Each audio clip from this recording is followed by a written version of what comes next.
Okay, well here's another unboxing video. This time a little cordless router. And actually, and some double-sided tape that I ordered from Amazon. Now, there's a story behind this as I take this apart. Sometimes it's difficult knowing how to get into these boxes, because if you have to send something back, you don't want to ruin the box. Well, I'm going to put it on pause a moment because I'm already stuck, but there it is. It's a Ryobi cordless trimmer.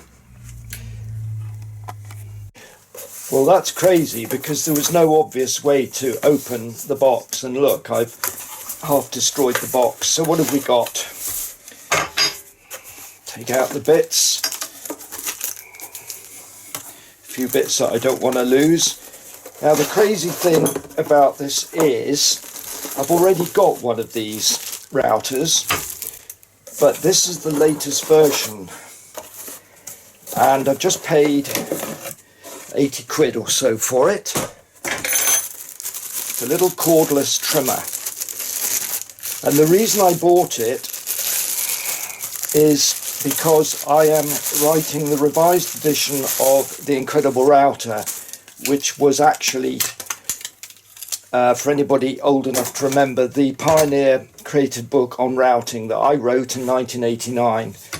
Now, I got in touch with, I tried to get in touch with Ryobi, but like all the main brands, it's impossible getting through to anybody.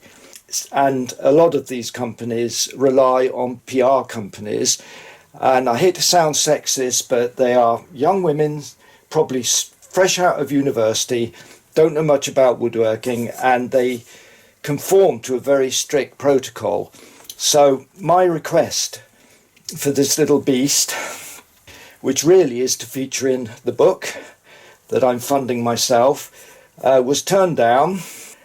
Because I couldn't quantify exactly how many books I'll sell or what the benefit will be to Ryobi, and I tried to point out, being the modest craftsman that I'm expected to be, that actually in 2005 I won the Professional Woodworker of the Year award that was sponsored by Ryobi Tools. I mean, it was like all my Christmases came in at one time. I won £2,000 worth of Ryobi power tools.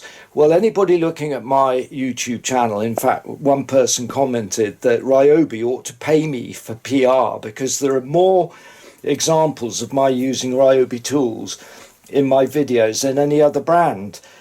And my channel isn't about specifically promoting a brand, but one example is the bird hide that I've been featuring. I use the OnePlus system, which uses this battery here. I think this is a 5 amp hour battery, 4 amp hour, it's good enough. They recommend 5 amp hours. Okay, the reason this takes my interest is because it's cordless. And my question is, in the 40 odd years since I wrote the first book, that there are still no cordless routers on the market unless I'm blind.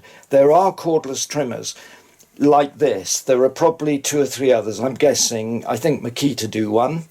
But the great thing is that not only are you free of the cable, because any router user knows that the cable trips you up, it gets in the way, but also for site work it's absolutely ideal. But there's a third thing, and it kind of involves a bit of thinking outside the box, because this is reasonably short. This can get into areas that other routers can't. So for instance, in my own case of quite radical cabinet construction, I can create the carcass first, which is a massive gluing up job, and then I can install intermediary shelves and vertical dividers by routing in the grooves or the housings.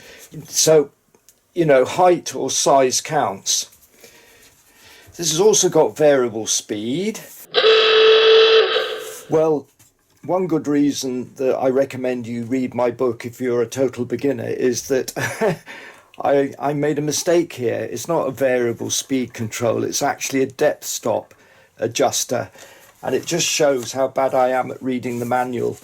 So I've just figured out how it works. I've fitted in a little the cutter that came with it, 1/4 inch cutter, and incidentally it comes with a 1/4 inch collet, and I believe also a 6mm collet. There are so many collet sizes nowadays it can get quite confusing. But what a dinky little creature this is.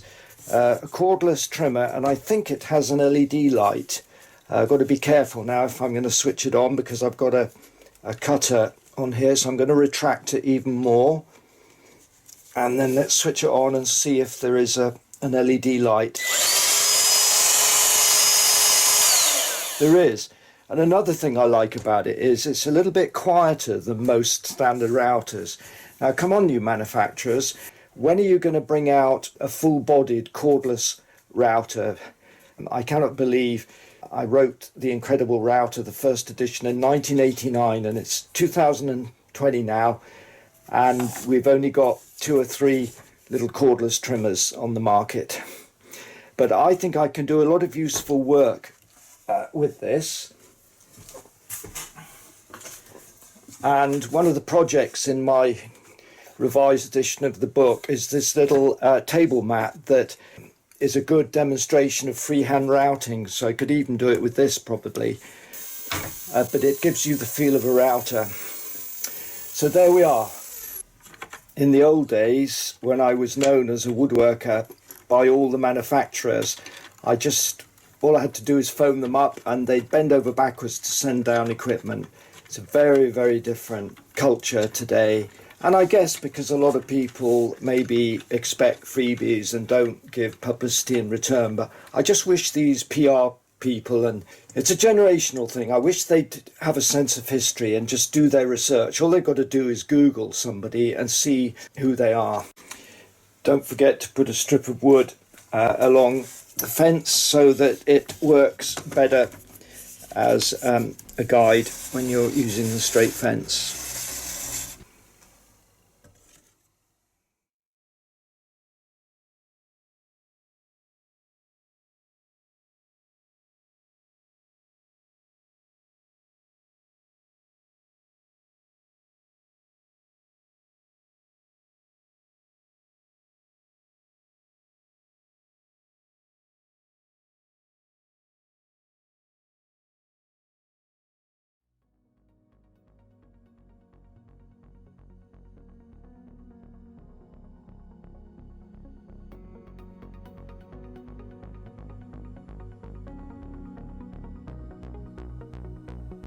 A little bit of a plug for Ryobi and a little bit of a plug for my new book, The Incredible Router.